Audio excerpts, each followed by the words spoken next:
toast to their career. The perfect combination, boy. Hemp hard, legends in the South. This is sports fans' only home for the hottest sports show around. These guys are on fire. Let's go. You're now listening to KJ and Sean Mack. Let's talk some damn sports.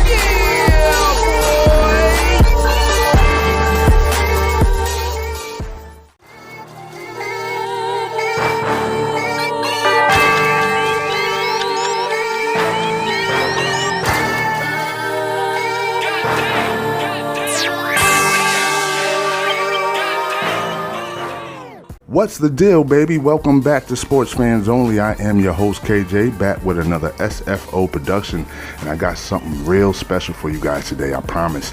I think you're going to really enjoy this because when I first heard about this man and his story, I was shocked. I never heard of his name before, never knew he even played basketball. The name Roger Brown just never registered when it came to basketball. He is a basketball player that is universally thought of as one of the best basketball players to ever live by his peers. And I had no idea who he was, let alone know his story. So I wanted to share it with you guys, and hopefully it's as informative and enjoyable as it was to me when I first read the story. There's an hour-plus long documentary on YouTube called Undefeated: The Roger Brown Story. That gets into great depth when it comes into the story, but I just want to give you a quick 25-minute version, KJ version, and if you want to check out the long version, I'll leave the link in the description below. A lot of these old pics were impossible to find, so that documentary was the source for a few of these pics. So I wanted to give them a shout out because I know how long it takes to make these videos, and I don't want to take credit for their hard work. So the commentary, though, is all your boy. So, with that being said, I present the Roger Brown short documentary presented to you by Sports Fans Only. Make sure you hit that like button, Bruce Lee smack that subscribe button, and Hulk Hogan leg drop that share button. Roger William Brown, born in 1942. His father was a vaudeville tap dancer and his mother was a subway ticket taker. They lived in the Bedford-Stuyvesant area of Brooklyn, New York City. As it was for most people of color back in the 40s, and as it is today, Roger had a tough upbringing. Money was scarce and his father was rarely home due to being out working all the time. A total of 3 different families of relatives crammed themselves into Roger Brown's grandparents' apartment. Not only did they have to deal with the realities of being black in the 1940s in America, Roger's youngest sibling out of 4, Gail, suffered from a severe case of cerebral palsy. Roger and Gail had a very close relationship, and he did everything in his power to make her feel like she had a normal life. He idolized her. Outside of his personal life, at home, like many boys in the 1950s, Roger played all sports: football, baseball, track, and of course, basketball. Although Roger would go on to be known for his unathletic style of play, he was actually a champion high jumper in high school. It's kind of an oxymoron, isn't it? It's in this famed borough of New York City that the 6'5" guard would develop his basketball talent. It's the first time I'd ever seen basketball played at such a high level. The dunks that they did before the game just amazed me. I just never thought that human beings could do that. You know, I always laugh. Everybody talks about players being better now. Those 2 guys would have been as good as anybody. New York basketball in high school was here. All of a sudden, they were way above it. It was in Manhattan's Madison Square Garden where, in the semifinals of the 1960 New York City Public Schools Athletic League Tournament, Brown showed that he was the best player in Brooklyn. Brown was the star for Wingate High School. His team was tasked with going head-to-head with a boys' high squad that featured fellow Brooklyn star Connie the Hawk Hawkins in the semifinal. They actually grew up together, so they were childhood friends. It was a clash of the 2 titans, at least for 3 quarters. That is when a frustrated Hawkins fouled out of the contest. He was unable to contain the smooth gliding and high-scoring Brown, who finished the game with 37 points. I think the word was these are the 2 best in the country, and maybe the 2 best in the country to ever play against each other in a high school game. He just blew me off the court. He was that talented. 13 years old, and he can do anything that a high school senior could do, and better. How good was Roger that day? I've never seen anybody better. It was a no contest. It was like a professional playing against a public school kid. Hawkins' boys high would ultimately prevail and advance to the 1960 final, but Brown had showcased his talent in the Garden. Roger was the truth, and everybody knew it. And Roger showed the guy how to play basketball. He took him outside, he took him inside, he was throwing jump shots, like you said, from Needix, from 8th Avenue. You get a guy who's going off, who's putting in a lot of points, you know. The Garden was really rocking. Both Hawkins and Brown graduated from their respective high schools following that season, and both headed west to distinguished NCAA Division I basketball programs, Hawkins to Iowa and Brown to Dayton. When Roger Brown arrived on campus distinguished by a sky blue chapelle in the fall of 1960, the Dayton men's basketball team played its games in the field house, now known as the Freerick Center. Hope I said that right. Brown joined a talented freshman Dayton basketball roster. Many believe that he was set to be the next NCAA sensation. Nobody would have beat us, and we could have won 3 championships, 3 NCAA championships. Those collegiate expectations were short-lived. After a successful freshman campaign, Brown returned to New York to appear in court for a car accident he was involved in prior to his time at UD. The car had been owned by a man by the name of Jack Molinas. Molinas, a Columbia University graduate, was selected 3rd overall by the Fort Wayne Pistons in the 1953 NBA draft. After playing in just 32 games for the Pistons, Wayne was banned from the NBA as he had been discovered to have been placing wagers on Pistons games. 8 years later, Molinas, along with known New York gambler Joe Hacken, was at the center of the 1961 point shaving scandal in which 37 players from 22 colleges had allegedly been involved in the gambling ring.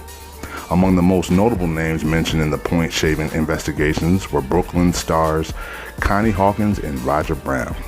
Back in New York, Hacken and Molinas were frequently spotted at the local basketball courts. Molinas must have been sitting around spectating, and he was a tall fellow, gaunt, dark, hairy, Joel said, and he had 2, I believe, German shepherds. And they'd walk in front of him, a very menacing figure. And then he walked towards Roger, and he had a few minutes with Roger, and that's the last I saw of him. And then several months later, I heard about the scandal. He didn't fix any games. He didn't shave any points. And had the ABA not come along, he might never have played a single minute of pro basketball. Making connections with the neighborhood stars. Authorities believe that Brown, in the summer prior to his start at UD, had accepted money from the 2 men in exchange for introducing them to other local athletes. Once at UD, Brown had no connection to Hacken or Molinas. His previous association was only brought up during the court appearance for the car accident. During his time at UD, there was no evidence that Brown had shaved points in a game. Nevertheless, the NCAA was embarrassed that such a massive scandal had taken place, and they were swift to punish anyone they could. Brown was banned from the NCAA and subsequently the University of Dayton. While the NCAA was swift with its conviction, UD was passive. In a past interview with Dayton Daily News, Bing Davis, a former teammate of Brown's and local artist, said that Dayton pretty much cut the cord on Brown. It cast him adrift. You're in the ghetto, you have nothing whatsoever, and here's a guy comes by, he befriends you, it's nice talking to you, hey, you guys need to borrow my car sometimes, let me know. He's like, sure they're gonna borrow the car.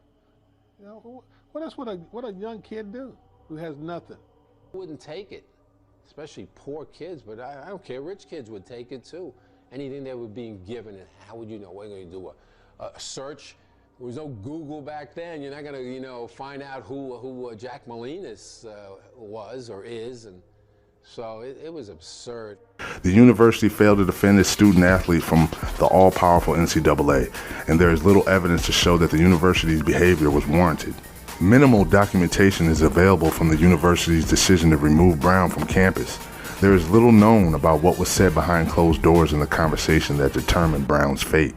After just 1 year at UD, Brown had been cast away on account of being found guilty by association. And just as he had disappeared from campus, so did the evidence of his story.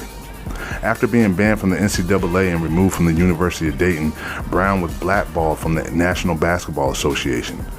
Brown dismayingly returned to Brooklyn, but ashamed of what had happened, shortly thereafter made his way back to Dayton, where he joined the workforce and began playing in the city's Industrial Basketball League. In the summer of 1967, the Indiana Pacers, a member of the newly founded American Basketball Association, made Brown the first athlete signed to play for their organization. He got an endorsement from Oscar Robinson. There's a player I know over in Dayton, Ohio, that you should take a look at. I think he could make you help your basketball team. No, I'd never seen Roger play. But quite frankly, if Oscar Robertson says this guy is a great basketball player, you don't have to conduct a lot of research later to confirm. They knew each other from playing back in Ohio. Now remember, Oscar Robinson went to the University of Cincinnati, and they would play the AAU teams just to get practice in gyms and stuff like that. So they got to know each other. They had a lot of battles, by all accounts, in high school gyms and different gyms, and they played each other. No cameras, no media, and by all accounts, they battled each other back and forth. Like, it was a fierce competition when those two got on the court. So based on that, Oscar Robinson called up the Indiana Pacers and said, hey, I know a guy you guys should draft. So at the time, the 25-year-old Brown had been working a night shift at the Dayton General Motors factory. Half a decade removed from his time at UD, Brown made a name for himself in the ABA. Because the NBA was not ready to do this. They were the executive board people. This freer kind of league, the ABA, these ball players are coming and the ABA is saying, hey man, we got to do something to make it more exciting and draw the people away from the tried and true. In his 8-year ABA career, Brown played in 605 games and was the first ABA player to reach the 10,000 point threshold, averaging 17.4 per game, while also having averaged 6.2 rebounds and 3.4 assists per contest. He led the Pacers to 3 league championships in the early 70s. In his final seasons, the NBA removed their ban on Brown. However, he chose to remain loyal to the Pacers organization, as it had been the first professional team to give him a chance. Roger Brown was an all-star over the first 4 seasons, beginning in 1967, 1968, and a first-team All-ABA selection in 1971. His career highlight came in the championship series against the Los Angeles Stars in 1970, when he averaged 28.5 points over 6 games. His specific peak came in Game 4, when he scored 53 points on 18 of 29 shooting, grabbed 13 rebounds, and passed out 6 assists in a 142-120 victory that gave the Pacers a 3-1 lead. The Pacers failed to clinch the series in Game 5 back in Indianapolis, but Brown did his part, finishing with 39 points, 13 rebounds, and 8 assists. Out in Los Angeles for Game 6, Leonard's wife, Nancy, stood near the aisle, leading the team from the locker room to the court before the game. Her nerves jangling, Brown walked by and said something like, "What are you scared of? There's nothing to worry about." He scored 45 points that night to lead a 111-107 victory and wrap up the series MVP honors. Brown had big moments in the Pacers' other 2 championships as well. He averaged 19.2 points on 51% shooting over the first 5 games of the final series against New York in 1972, then scored 32 points on 10 of 17 shooting in the Game 6 title-clinching win in New York. Probably saying, who? Roger Brown. I'm saying Roger Brown can put the ball in the hole just as good as Kobe, just as good as Michael, just as good as Ice, just as good as Dr. J. He can put the ball in the hole just as good as any other. Now, just a side note, I always tell Sean Mack that everybody says Curry was the best shooter of all time. When you hear stories like this, I just can't give it to Curry just because we didn't see it with our own eyes. The Pacers were the class of the league, and Roger was the class of the class. He could have done that in any league against any competitors. He was that good. Who is the greatest Pacer of all time? It's Roger Brown. Roger Brown. You just don't fool with him. Top 50 all time. I'm sure that if he'd have played in NBA, he'd have been in the top 50. Top 10. He would have been known as one of the best players in the history of the game. So I just want to make that little side note, because by all accounts, this dude could shoot just as good as anybody ever. So I just want to throw that out there right now. Anyway, he scored 32 points on 10 of 17 shooting in the Game 6 title-clinching win in New York. He hit all 3 three-point shots in that game, and according to the news, cleverly infiltrated underneath, laying the ball into the nets as softly as if it were an egg. Age caught up with him quickly the following season, when Brown started just 38 of the 84 regular season games and sat out 12 altogether. He averaged just 12.6 points in both the regular season and playoffs, and came off the bench for 9 of the 17 playoff games. Still, he offered more clutch moments. He hit 45% of his three-point attempts and came up big in the title-clinching Game 7 victory over Kentucky in Louisville. forced to play most of the second half because Daniel was in foul trouble and Darnell Hillman was injured. Brown scored 10 points and hit consecutive clutch jumpers midway through the fourth quarter in the Pacers' 88-81 victory. Brown was forced into retirement just short of his 33rd birthday with a body that would no longer cooperate. He didn't drink alcohol, but he smoked cigarettes. He didn't work out much in the summers either, particularly later in his career. Traded to the Memphis Sounds after the 1973-74 season, he told reporters there on the first day of training camp that he hadn't touched a ball all summer. His play reflected that. He was traded to Utah a couple of weeks into the regular season, then he was released and brought back by Leonard to close out his career with the Pacers. It's appropriate, at least, that he hit the last shot of his career. A short turnaround jumper in the first half of the championship series ending Game 5 loss to Kentucky. It wasn't much, but it was something. And it was a positive, something that he didn't come into contact with much in his life. It just wouldn't have been right for him to go out on a miss. He deserved to walk away, fearless and tearless. Top 10. He would have been known as one of the best players in the history of the game. And I don't think he got that chance. What he went through and what he had to overcome and what he made of his life, pretty neat, pretty neat. The fact that you had a guy who's athletic like Roger, could shoot the ball from deep, was a pretty unbelievable combination that you hadn't seen before. Roger William Brown died in 1997 due to complications from liver cancer. And if you know anybody who's had liver cancer, or if you've just seen it on TV, that type of cancer just eats away at your body very fast, especially if you catch it too late. So he died in 1997 at the age of 54. He died way, way, way too. I wanted to give him his flowers. Wish he was still alive so I can give him his flowers now. So many people turned his back on him throughout his life. By all accounts, he didn't trust many people. So this is why I always say I love to give my flowers to the people that I look up to. I love to give them their flowers while they're still here, while they're still young, while they can still think and appreciate it. And it just feels sad that he, first of all, he didn't get into the Hall of Fame until after he passed away. He just got in within the last decade. And that's another thing that's a shame. He never got to see himself honored in the media. He got bashed so much by the media and by people on TV, he never got a chance to feel appreciated. And some may say he died of a broken heart. I don't think so. I think once he got his chance in Indiana, I think he was content with that. He said, somebody give me a chance, that's all I need. And he did a lot of philanthropy work after he retired. He used to work with the Pacers. They say he was an assistant coroner, worked with city officials, had a bunch of charities he was working on. So he had a busy life after he was done playing. Like I said, he stopped playing at the age of 33. So, well, just short of 33. So that gave him another 21 years to bless people. And it looks like that's what he did. He was a blessing to many people. You can just hear it in their voices, just from a basketball standpoint and a man standpoint. You could just tell that this man was the real deal. So here at Sports Fans Only, we like to give our legends their flowers while they're alive. In this case, he had passed away in 1997. I was 1 year out of high school. Unfortunately, we weren't able to do that in this case, but we're doing it now, trying to get some recognition, get some respect put on that man's name. What kind of nonsense is that? We haven't even heard of this man, and I'm 43 years old now. Shameful. Shame on the adults who brought us up and didn't tell us about this man. Damn you. But anyway, hope you guys enjoyed the show.